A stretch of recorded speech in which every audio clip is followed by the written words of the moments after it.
Bom, pessoal, tudo bem? Vou falar aqui sobre perda do poder familiar.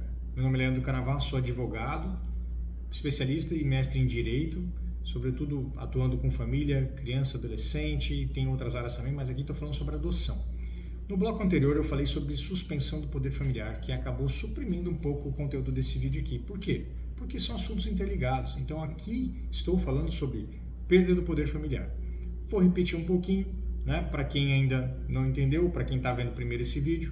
Perda do poder familiar está ligado, nesse contexto da adoção, está ligado com uma situação em que o Estado, por meio das suas equipes técnicas, prefeitura, equipe técnica de assistente social, servidores da prefeitura, conselho tutelar, seja qual for, ou até mesmo do Poder Judiciário, percebem que aquela criança ou adolescente está em situação de risco, tiram aquela criança daquele local de risco, colocam em local seguro e movimentam o judiciário, movimentam toda a rede de apoio, de proteção daquela criança.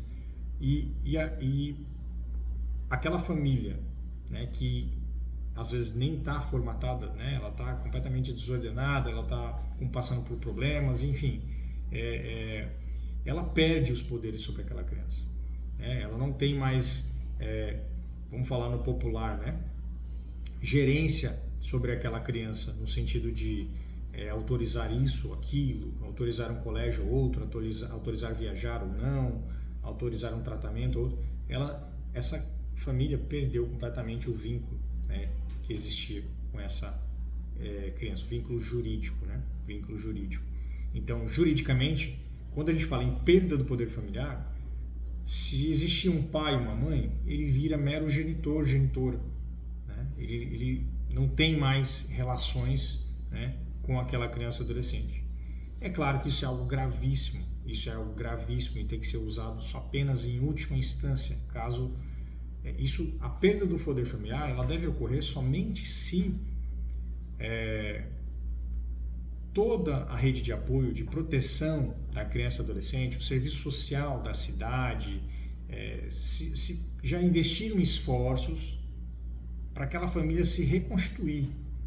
Não estou falando que é para mãe casar com o pai de volta, se acertarem, nada disso, mas às vezes você tem um genitor ali que é dependente químico, uma genitora, às vezes eles até estão juntos, mas são dependentes químicos ou graves, não estão conseguindo cuidar da própria vida, não estão conseguindo se alimentar, ou tem violência, ou tem tráfico, enfim, são situações inúmeras, pessoal, que às vezes aquela família está exposta, aquela criança também, as autoridades já identificaram que ali tem um problema e às vezes tentam, de certa forma, apoiar aquela família para reverter essa situação, E aí, por vezes, essa tentativa é rápida, ou às vezes essa tentativa é um pouco mais longa, mas se isso não é possível, se não tem ferramentas para reverter essa situação, aí essa criança também não vai ficar exposta, Não vai ficar aí desse jeito, com a vida dela condenada a uma situação